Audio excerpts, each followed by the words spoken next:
Colorado Springs has long been a mountain biking mecca, but thanks to a new local nonprofit, it's becoming an even bigger destination for mountain bikers. Coming up next on Paddle the Springs, we'll meet the board and the director of the Colorado Springs Mountain Biking Association, or COSMBA. Oh no, shoot. I had it. COSMBA.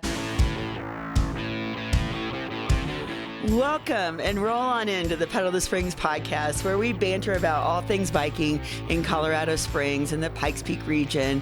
I'm your host, Torie Giffin, and what I don't know about cycling in this area, my friends do. And here are today's guests. We have the board and members and the executive director of the Colorado Springs Mountain Biking Association, or COSMBA. That's the acronym. You got it. COSMBA, that was actually a big battle. COSMBA, COSMBA. It was probably one of our biggest early decisions. Yeah, it was. There was some drama involved. Because Colorado Springs Mountain Biking Association is a little wordy to say all by itself. So COSMBA, I think that sounds great. Yeah. It is like Simba. Yep. Oh, and you're raising up mountain biking, the level of mountain biking, you're raising it up in Colorado Springs, right? Absolutely. Yeah. So I've been watching for a while, and I think you said this. I've been seeing all the social on all the new trail building going on in Colorado Springs, and I don't know who can't get excited about that, but at first I heard of the Colorado Springs Mountain Biking Association, just kind of getting in to help get some trails completed sooner, quicker, the trails that we really want to ride here locally, because this is such a big mountain biking destination, but there was still a need that wasn't being met in the Springs when it came to mountain biking infrastructure. So tell me about, this is the executive, I didn't say all your names. This is Keith Thompson. He is the executive director. Did I say that right? Absolutely. Okay, Keith Thompson. Then we have Gabe Alvarado. I said that right, yes. And he is the board vice president of COSMBA. And then we have Nikki Rhodes. She's the board member, or she's board of membership experience. And we also have the beautiful Kaylee. Kaylee, how do I say your last name? It's pronounced Veerstra. Kaylee Veerstra. Well, welcome. And you are a member of the Colorado Springs Mountain Biking Association. So, Keith, start me off and tell me, how was this born? Yeah. It's only been 2 years, right? Yeah, only 2 years. Super new, but doing really well and growing very quickly. But just want to say thank you, Torie. We absolutely consider you a friend, and it's such an honor to see you every year at the bike swap and a lot of the events that we do on the mountain biking side of things. So great to see you. Thanks for inviting us in. How this got started was really 2 years ago. We really coming out of a lot of just frustration with where things were at with mountain biking. There seemed to be a lack of more advanced trails, and just a feeling in the community that wasn't really being put into the system. As we kind of dug into it deeper, we found out that when master planning is done, less than 5% of those trails that Parks puts in are planned to be advanced trails. We feel like as a community that the actual number of riders who use these parks that use advanced trails is much greater than 5%. So that kind of inequity is really what started and kind of what we felt like was some of this frustration around the lack of more advanced mountain biking trails. And so we sought to see what we could do about that. We identified that this truly is a need, as well as just feeling a deeper sense of community around what it means to be a mountain biker. And that's, that excitement and getting on doing more trail building is really what got us started. Well, yeah, because we are one of the top mountain biking destinations. We have the largest stretch of national forest bordering a city of our size, and there is just so much more room to be explored. But the trails that we already have are getting so crowded, especially those mountain biking trails. They're getting really crowded. Yeah, and we see a lot of potential for more. Yeah. We feel like we just have some of the most amazing terrain, out there in the States. Why not enjoy it and get people out there as much as we can? So we're going to talk more about all of the new trails coming up in town, but I want to talk to Gabe a little bit really quick. So Gabe, I knew you first because you've been putting on the local Colorado Springs bike swap for how many years now? Sure, I think it's 8 or so, I think. And you just did that on your own. Yeah, kind of. It was done by a couple of gentlemen, I think 2 years in a row, and then I didn't hear anything about it way back in, like 16, 17. About the same time I was opening the lodge. Yep, exactly. Yeah. And then we heard that they weren't going to do it, and I said, well, I want good deals, so I'm going to put it on. And then all my friends and stuff got good deals. And fast forward to now, my wife, Jill, she's an event planner by profession. So yes. It was easy for us to kind of pick it up and run with it. And then it eventually turned into, a moneymaker for Kids on Bikes. They profit a good amount from it. And we want to keep it going. So if Jill and I get hit by a bus, who's going to pick it up? And Kids on Bikes has been a huge supporter of COSMBA since before we were even COSMBA. Yes. And I think it would be a really great partnership to do a big community event with COSMBA and Kids on Bikes to do the bike swap every year. So we're going to look forward to kind of transferring over some of those responsibilities for planning it for next year, and hopefully Jill and I will get a break from it for a a bit. And Gabe's family too. His family is there every year. I've known your mom for a long time. My mom, and your dad, brother. Gina and Skip. Yeah. We've been actually, so before I came to the Buffalo Lodge Bicycle Resort, I used to put on this thing called the Chick-fil-A Patriots Festival and Ride for Heroes. And I would lead free breakfast bike rides all the way leading up to the event every year. But Gina and Skip were longtime volunteers and supporters because we would raise money for like the Peace Officers Memorial. And so I knew you through them first, and then the Velo Swap every year, which I'm just very impressed as an event organizer myself. You guys have just done such a great job, and it's amazing how it just makes so much sense that you bring your stuff out here, and then what you don't want to take back that you don't sell can just be donated to Kids on Bikes and mountain equipment recyclers so that they can put it into use through there and getting more kids biking and stuff. But so how did you come to COSMBA? I was invited by just some mutual friends. Before COSMBA was even a thing, we were all shared similar frustrations about the trails and the advanced trails and movement on certain projects in the city. And we're just like, hey, we're sitting at a table, there's 8 or 10 of us. What do we do? What do we have? What are our resources? And how can we move forward and be the change that we want to see? Because you guys are really like just avid, passionate mountain bikers, but you needed something that was a little bit more substantial for you guys. And so you're pouring into what you love. That's amazing. So Nikki, how did you come to the board? Yeah, so actually Gabe connected with me about the opportunity to be a board member. And honestly, when he connected with me, I was going through a phase where I was experiencing burnout and just disconnected from mountain biking. But I went for it, and look at us now. We're 2 years with the organization being successful. That's amazing. I just got to say real quick, Nikki has been like huge on socials. So you talked about seeing us on socials. Yes. And she is our like saving grace, because I'm an old man. I'm like, how the heck?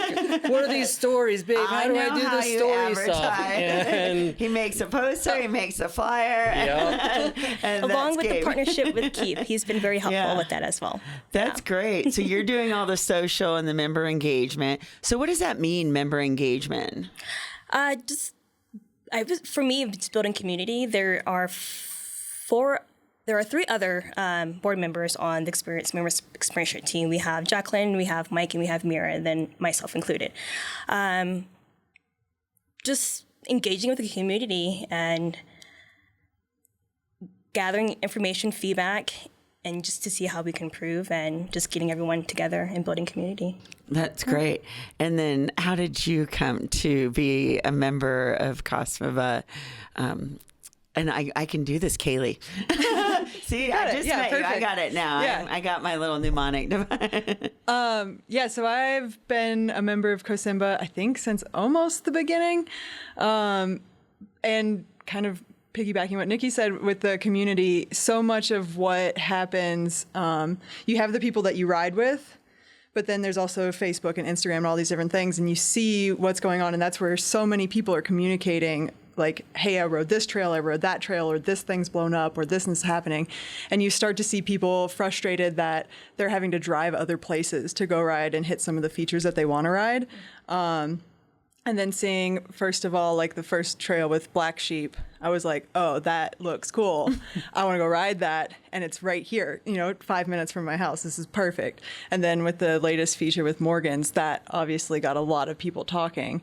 And it just, sometimes some people like it, some people don't like it. There's frustration, there's happiness, you're trying a new trail.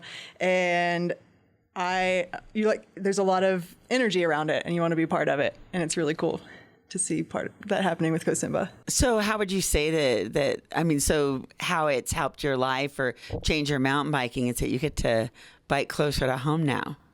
That's true. I think the big thing is this last summer, I became a certified trail crew leader.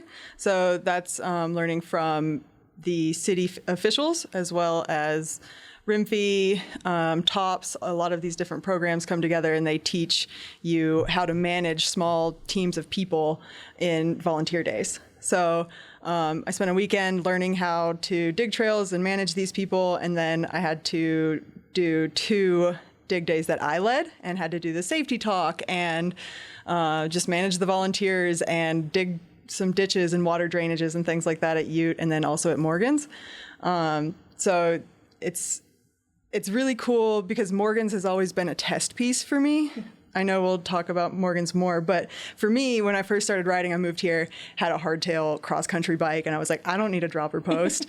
And I was like, I don't need it. Now I think I'd rather have a dropper than suspension if I had to make the choice. But Morgan's has always been a test piece. And so then when it became part of the master plan and we knew, okay, this is going to have to change, how can we be part of it to make it change in a way that it keeps the original nature? Being able to get my trail crew leader training, and then now the test piece is learning how to dig and how to have a positive impact on the trail. And I wouldn't say it's perfect, but we're all learning. And it's moving from the riding test piece of Morgan's to now it's a digging test piece for me. That's exciting. So this is only 2 years in the making so far. And even just going through your website, what's the website? COSMBA.org. COSMBA.org if you want to find out more information. But going through your website and going through your list of your board of directors and everything that you guys are doing, I mean, for a 2-year-old nonprofit, one, you have some amazing talent on your board, and then you have such a great level of organization.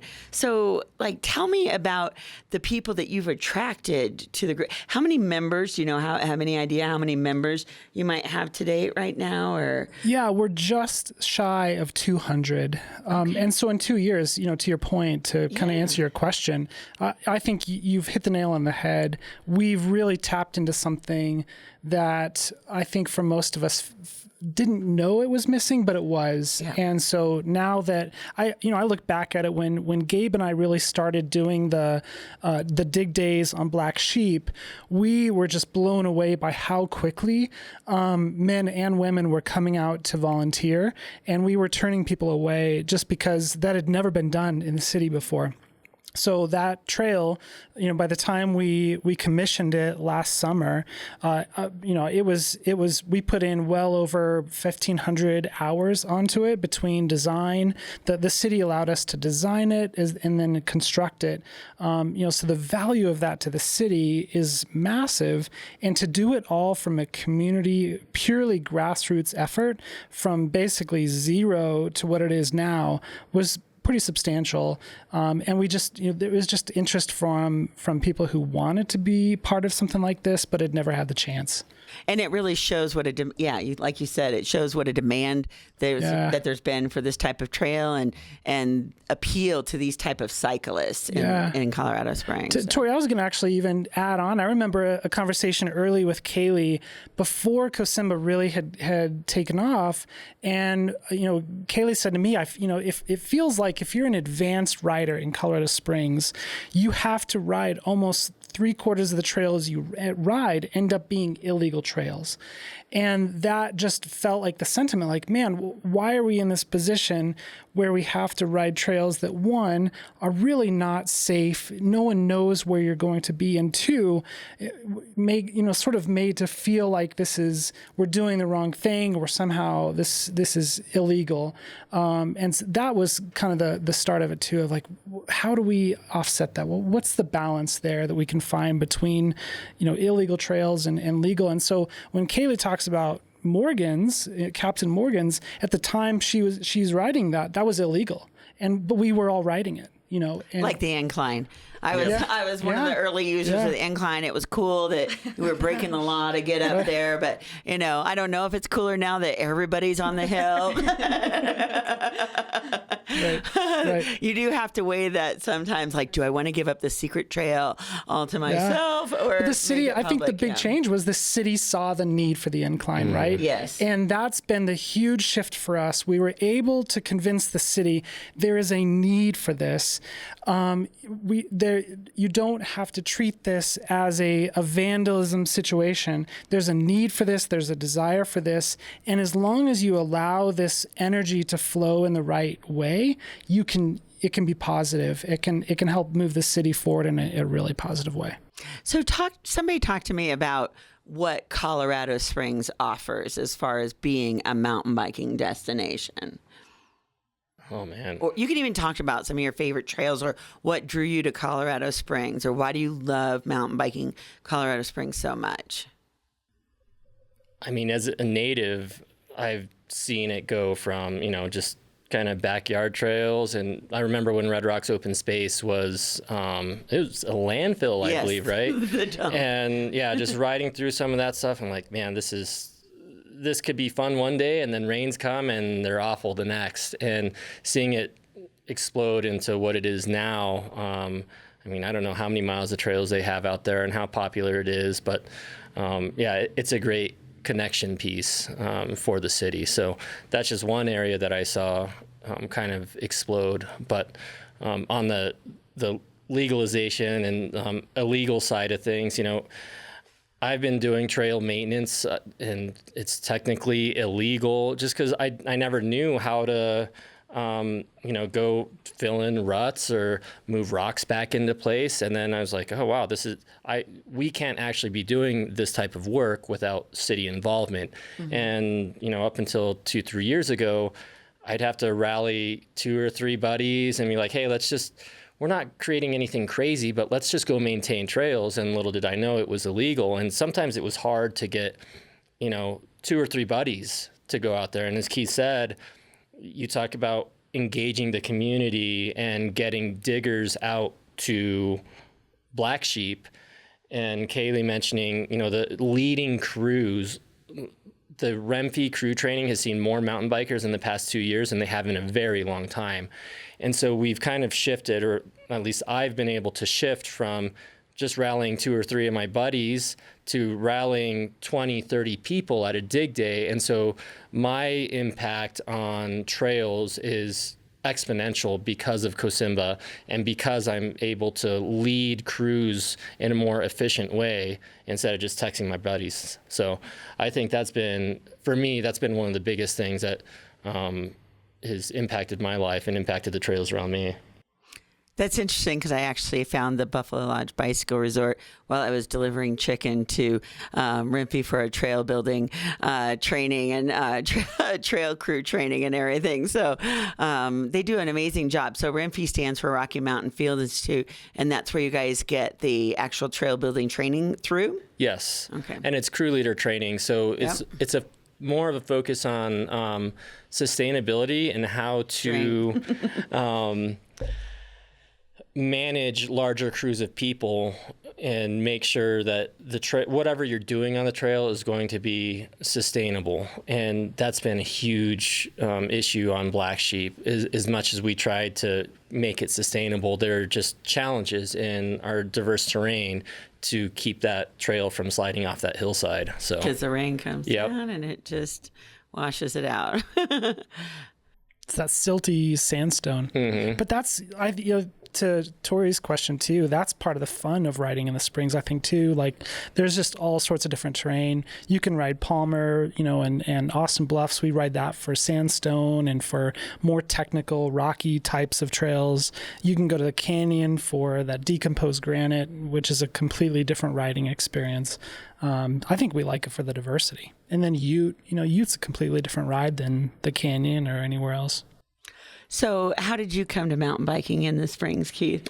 Well, like Gabe, I'm native as well. I grew up in Rock Rimmon, went to Eagle View, and so Ute Valley was in my backyard. And so I was, as soon as mountain biking came out in the late 90s, I had a bike and I was in Ute Valley constantly and never let up. And what about you? Nikki, how did you come to mountain biking in the Springs? Yeah, so actually my fiance, it was one of our first dates for him to take me mountain biking. Growing up in Arkansas, living there for 22 years, I knew nothing about mountain biking. And a year after I moved from Arkansas, Bentonville blew up. So he took me on my first date, our first mountain bike ride, and I honestly didn't think it was a sport for me because at that time, I have asthma and I didn't have it controlled. So I just knew this wasn't a sport for me. And then I switched to road biking for a while. And then I saw a doctor and took care of my asthma, and now mountain biking. Now she's racing. How many bikes do you have now? I don't know. Maybe. Actually, the question is, do you still have the boyfriend? I do. He's a fiance now. Oh, that's great. Congratulations. Thank you. That's awesome. And you guys mountain bike together. Do you belong to another club or anything like that? Or I did WIMBA for a little when I first started. And then I am part of an organization called the Black Foxes. We are just 8 Black individuals, just advocating for creating more space for people of color. Is that local just in Colorado Springs, or is it national? It's national. We have 3 folks in Spain. We have Global. 2 in Colorado, 1 in California, 1 in Pittsburgh, and 1 in Minnesota. Okay. Yeah. So we got to watch out. You're going to grow, right? Got to grow it. And then what about you, Kaylee? How did you come to mountain biking in the Springs? So I moved to Colorado Springs in 2017. Before that, I was in Kentucky.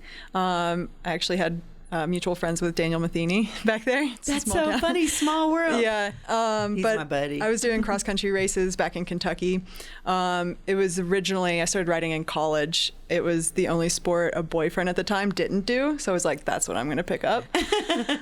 Started mountain biking there, moved here. Partly because of a job in a coaching company. And then that got me in the door here. Didn't know anyone. I was scared shitless and just had my bike and my dog. And I was like, all right, let's do this. And now, so I've sold the hardtail cross country bike. I'm full squish enduro stuff now. Just like I'm a canyon rat, so I mostly only ride in North Cheyenne Canyon. So the diversity is great, but I'll just be in the canyon. So are you a coach now? I actually do help coach with the Peak Devo team. Yes, I sponsor that too. Nice, with yeah, the Buffalo thank you. Lodge Bicycle Resort. Yeah. Thank you. That's an incredible. That's our gravity, our high school or youth gravity team. Yes. Yeah, incredible group of young adults and doing incredible things on the bike. That those kids are amazing. That was a really cool experience to kind of help coach them this last summer. Did you go to, was it North Carolina on their race recently? I didn't go to the Nationals, but we had a week down in Angel Fire where we just rode bikes and the everybody there involved in it is so really good at like progressing the kids as a whole, not just as athletes, but as an entire individual. So yeah, I like that a lot. That's awesome. So you're talking about some of the trails that you guys have done. Give me like a little bit of a trail breakdown. Whoever wants to talk on what your trails are and how they ride. The ones we've built, or The ones our favorite you built, trails? the ones you built, your favorite trails, whatever. I want to hear more about Black Sheep, and then the first one. Okay. Well, so Black Sheep is the first one. Oh, that is the first one. Okay. I'll share on Black Sheep. So Black Sheep is about a quarter mile long. A third of a mile. Where do you long. go? Where do you go? It's in Austin Bluffs open space, which is that white rock you can spot off the east side of I-25, right around the Rock Rimmon exit of I-25. And so you exit there on I-25 Rock Rimmon, and it's right off of the face of that rock, just to the south of it. It's super rocky. So we would call that really technical riding. It brings in a lot of the elements that we wanted to see in Colorado Springs trails, but didn't really have access to. So it has some really exposed parts. So you come up on some of the features, and it could be a 10, 15 foot drop on the left side or the right. So there's some really big drops that Gabe actually put in on the trail. It's got some really cool areas, like we call one section the ballroom, and there's some skinnies, meaning there's logs that are buried into the dirt, so you have to balance on the logs as you go by, and there's the dead tree turn. So just a lot of really cool features on it. But I think like one of the coolest parts is the view of the peak, and the west side of Colorado Springs is just unparalleled. It's really cool. What level would you rate this trail? Is it black? Is it double black? Don't tell the city. Okay. We told the city it's a black. Yes, it might be a little bit, but it bordering might a be double. more than that. Yeah, it might be closer to a double black. Some areas, yeah. Yeah. Know before you go. It's very important because there's not a lot of bailouts, right? Exactly. Okay. Yeah, and it's bike only. It's directional, and so that's a really big treat for us as well. There's very few trails in the town that are bike only directional. So that was a big change, and for us, it allows us to go speeds that we want to go without fear of any trail conflict. Popping up the other way. Yeah. So yeah. That's Black Sheep. And then this summer was Captain Morgan's. Okay, so who wants to tell me about Captain Morgan's? Yeah, there we go, Kaylee. It's your trail. I do love Captain Morgan's. It's my favorite trail, and it's been a test piece for me for a long time. I originally had to do it in sections because I had to figure out, okay, like this section, I can ride this way. This section, I can ride this. You go into the rock garden. How do you come out of it? How do you go into it?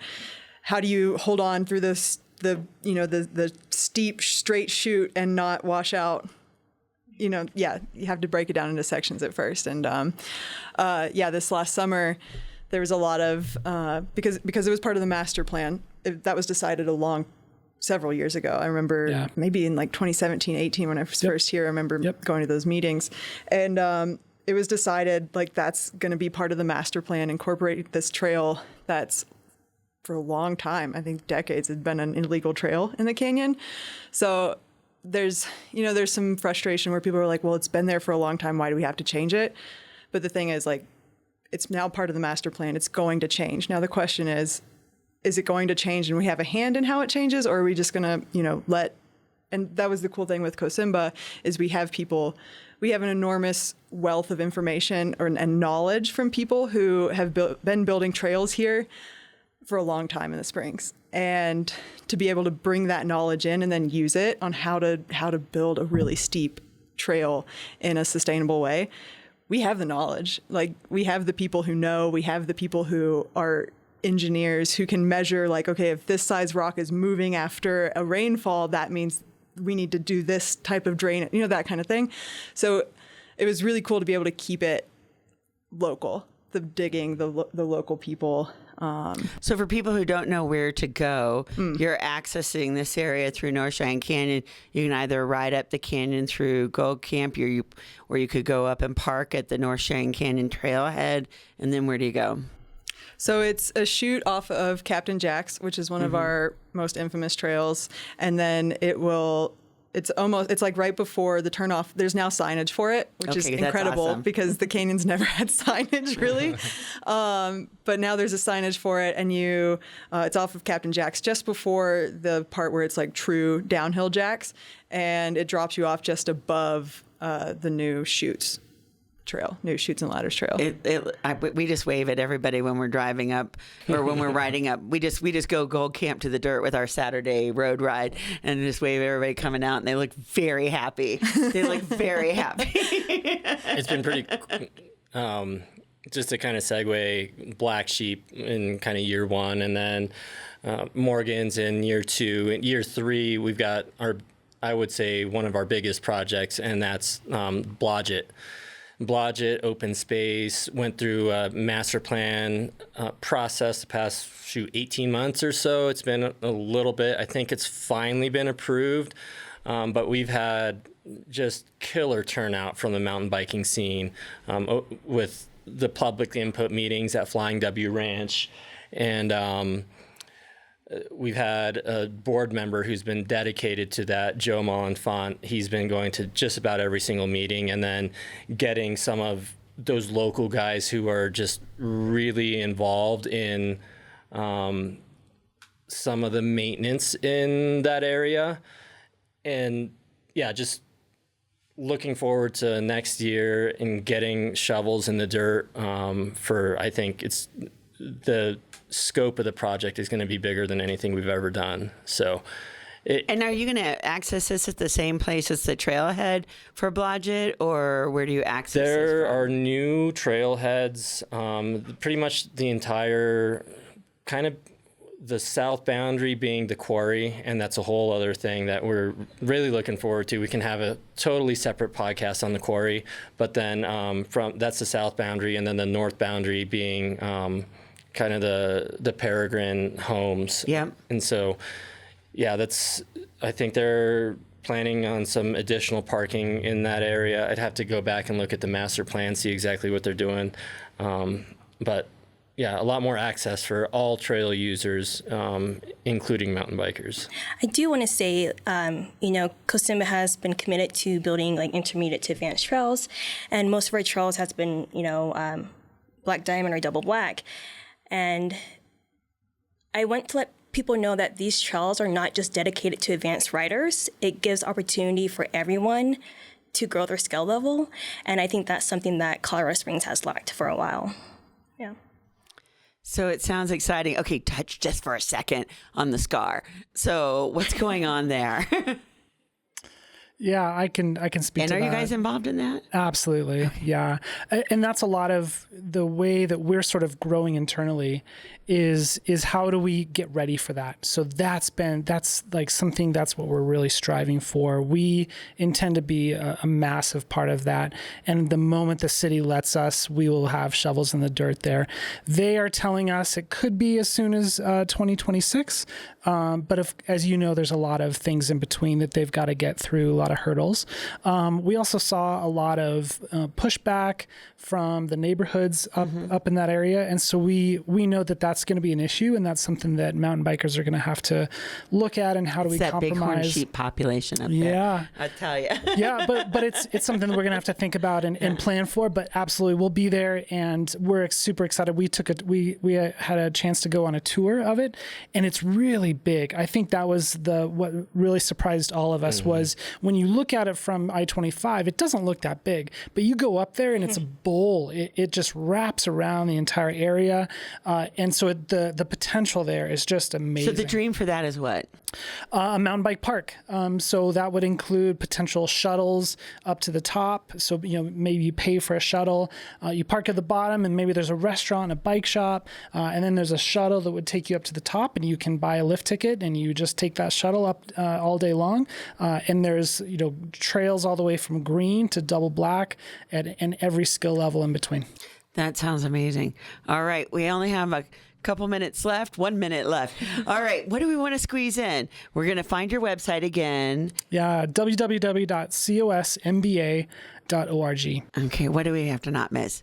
Yes. We are having a watch party next Thursday at the Crooked Q downtown for broadcasting of the Women's Rampage. First ever. First ever. Bull Rampage. Yeah. Red Bull Rampage. Where is that going to be? The Crooked Q downtown. Oh, wow. That's amazing. come Well, by. so this podcast may come out just right before that. Will the event happen again or anything else in the future that we can look forward to? Or they can just find the events and activities on your website? Yeah, it definitely will probably re-air for folks to watch. Okay, that's going to be amazing. Thank you guys so much. Thank you, Torie. Thank you for listening to Pedal the Springs podcast. Pedal the Springs podcast is produced on Studio 809. Be sure to check out the show links for links that we mentioned in the episode and hit that subscribe button if you haven't already. Also, be sure to check out the other fine podcasts on Studio 809 Podcast, your local voices of the Pikes Peak region. Pedal the Springs podcast is produced by Studio 809 and recorded at the Next Us, a professional cooperative environment for small businesses in downtown Colorado Springs. Pedal the Springs is brought to you by the Buffalo Lodge Bicycle Resort, the only bicycle-themed lodging and must-stay in Colorado Springs. Check us out at bicycleresort.com for more information.